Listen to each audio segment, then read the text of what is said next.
कल भोपाल में ओबीसी सम्मेलन और आरक्षण को लेकर कांग्रेस के वाद पर बीजेपी ने पलटवार किया। चिकित्सा शिक्षा मंत्री विश्वास सारंग के मुताबिक पंचायत चुनाव समेत नौकरियों में बीजेपी की सरकार ने ओबीसी को 27% आरक्षण दिया, जबकि कांग्रेस ने सिर्फ अड़ंगा लगाने का काम किया और अब कमलनाथ पैसे देकर खुद अपना सम्मान करवाने जा रहे हैं।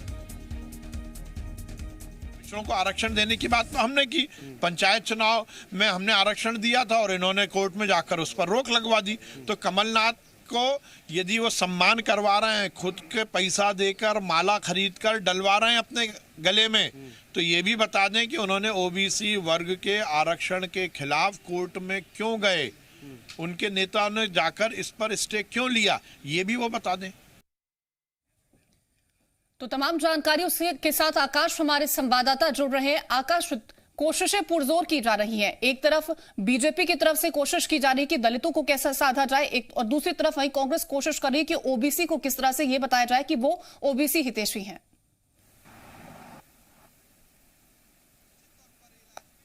अब अलग अलग वर्गों को साधा जाए, क्योंकि 2023 में विधानसभा चुनाव होने हैं और एक बड़ी आबादी ओबीसी वर्ग की 50% से ज्यादा आबादी, यानी कि मध्य प्रदेश की आधी आबादी सिर्फ ओबीसी वर्ग की है। इसीलिए कांग्रेस ओबीसी को साधने में जुटी हुई है। दूसरी ओर बीजेपी की बात करें तो आदिवासियों के बाद अब बीजेपी दलितों पर फोकस कर रही है।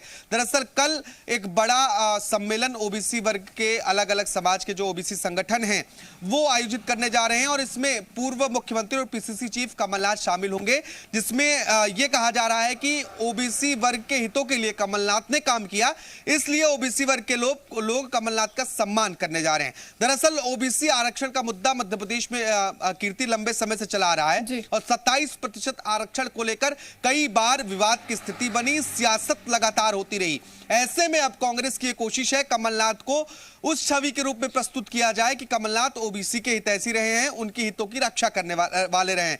इसी को लेकर कल एक बड़ा कार्यक्रम है, लेकिन बीजेपी ने इस पर पलटवार किया है। बीजेपी का यह कहना है कि कमलनाथ खुद पैसे देकर खुद अपने गले में माला डालने की कोशिश कर रहे हैं, खुद अपना सम्मान करवा रहे हैं। अगर सम्मान करवा ही रहे हैं तो कमलनाथ ये बता दें कि उनके नेता कोर्ट क्यों गए ओबीसी आरक्षण को लेकर, चाहे वो पंचायत चुनाव की बात हो, चाहे फिर सरकारी नौकरियों में 27% आरक्षण को लेकर बात हो, क्योंकि 27% आरक्षण मध्य प्रदेश की राजनीति में एक बड़ा मुद्दा रहा है और हमेशा से इस पर राजनीति होती रही है, क्योंकि एक बड़े वर्ग की बात है और बड़े वर्ग को साधने की कोशिश दोनों ही राजनीतिक पार्टियां करती हैं। दूसरी ओर अगर हम बीजेपी की बात करें तो 16 फरवरी को रविदास जयंती बीजेपी मनाने जा रही है। सरकार एक बड़ा कार्यक्रम करेगी और पहली बार जिला स्तर पर और ग्राम पंचायत स्तर पर बड़े कार्यक्रम का आयोजन किया जाएगा। कुल मिलाकर यह कहा जाए कि 2023 के चुनाव के पहले अभी से वोटर्स को साधने की कोशिश राजनीतिक पार्टियों ने शुरू कर दी है, तो यह अतिशयोक्ति नहीं होगी, क्योंकि राजनीतिक हलचलें यही बताती हैं। कीर्ति, बिल्कुल। आकाश, बात अगर करते हैं ओबीसी हितैषी खुद को साबित करने की, जब कांग्रेस लगातार खुद को यह साबित करने की कोशिश करती है तो बीजेपी हमेशा से हमने देखा है, पंचायत चुनावों की बात करें तो जब भी यह सवाल उठता है कि वो खुद को ओबीसी हितैषी बताते हैं तो बीजेपी ये कहती है कि आप कोर्ट गए थे, आपकी वजह से जो पंचायत चुनाव होने थे, जो भी ओबीसी को आरक्षण मिल रहा था, उस पर पूरा पेच फंस गया। देखिए, ये मुद्दा आज का नहीं है कीर्ति। जब कमलनाथ की सरकार थी उस दौरान भी ये मुद्दा आया। कमलनाथ ने दावा किया कि हमने ओबीसी को 27% आरक्षण दिया, एक नोटिफिकेशन जारी किया गया, लेकिन उसके विरोध में कई याचिकाएं कोर्ट में लगाई गई और स्टे लग गया। इसके बाद जिन विभागों में स्टे नहीं था वहां पर भी सरकारी भर्तियां नहीं हुई। फिर शिवराज सरकार बनी, कमलनाथ की सरकार पलट गई। इसके बाद सरकार ने तय किया कि जिन विभागों में रोक है वहां पर 27% आरक्षण दिया जाएगा। दोबारा ये आदेश सामान्य प्रशासन विभाग की ओर से जारी कर दिया गया। इसके बाद से ये राजनीति और गर्मा गई कीर्ति, जिसके बाद क्योंकि एक बड़ा वर्ग 50% का वर्ग, इसलिए राजनीतिक पार्टियां चाहती नहीं कि ओबीसी वर्ग उनसे नाराज हो। यही कारण है कि दोनों ही पार्टियां हितैषी बनने की कोशिश करती हैं, लेकिन ओबीसी का भला किसने किया ये ओबीसी वर्ग ही जानता है। और ओबीसी किसके साथ है इसका जवाब 2023 के विधानसभा चुनाव में मिलेगा, क्योंकि सत्ता की चाबी उसी के पास है जिसके साथ ये आबादी है। क्योंकि 50% की आबादी एक साथ अगर किसी के साथ होती है तो राजनीतिक लिहाज से बहुत महत्वपूर्ण है। और 2018 के विधानसभा चुनाव की तस्वीरें हमने देखी कि आदिवासियों और ओबीसीयों ने चुनाव का पूरा समीकरण बदल दिया था, और वही तस्वीरें दोबारा ना हो, इसीलिए दोनों पार्टियां कोशिश कर रही हैं कि सभी पक्षों को, सभी वर्गों को, चाहे वो दलित हो, ओबीसी हो या फिर आदिवासी हो, इन सबको मिलाकर चलना है, इसीलिए इन सभी दलों को साधने की कोशिश की जा रही है। बिल्कुल, ओबीसी जितना बड़ा रोल निभाती है, बात अगर हम दलितों की करते हैं तो उनका फिलहाल किस तरह से रोल होता है, कितना ज्यादा महत्वपूर्ण बन जाता है कि दलितों को भी पूरी तरीके से साधा जाए? देखिए, करीब 80 लाख के आसपास की आबादी है दलितों की मध्य प्रदेश में और 30 से ज्यादा सीटें एसटी वर्ग के लिए रिजर्व हैं।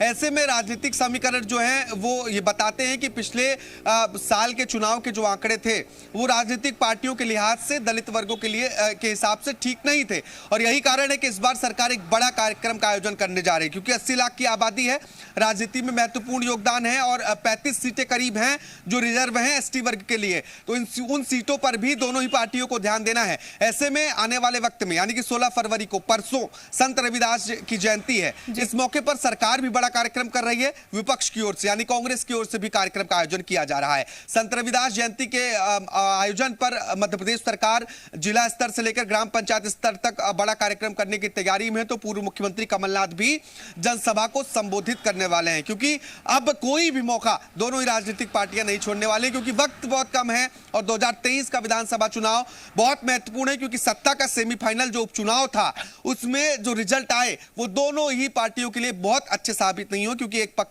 पक्षीय रिजल्ट नहीं था अगर हम उपचुनाव के पूरे ओवरऑल रिजल्ट पर हम चर्चा करें तो। इसीलिए अभी से तैयारियों में दोनों ही राजनीतिक पार्टियां जुटी हुई हैं। खबरों में बने रहने के लिए आप हमारे फेसबुक, ट्विटर और इंस्टाग्राम पेज को फॉलो कर सकते हैं। लेटेस्ट अपडेट के लिए आप हमारे यूट्यूब पेज को सब्सक्राइब भी कर सकते हैं और हाँ, बेल आइकन पर क्लिक करना ना भूलें।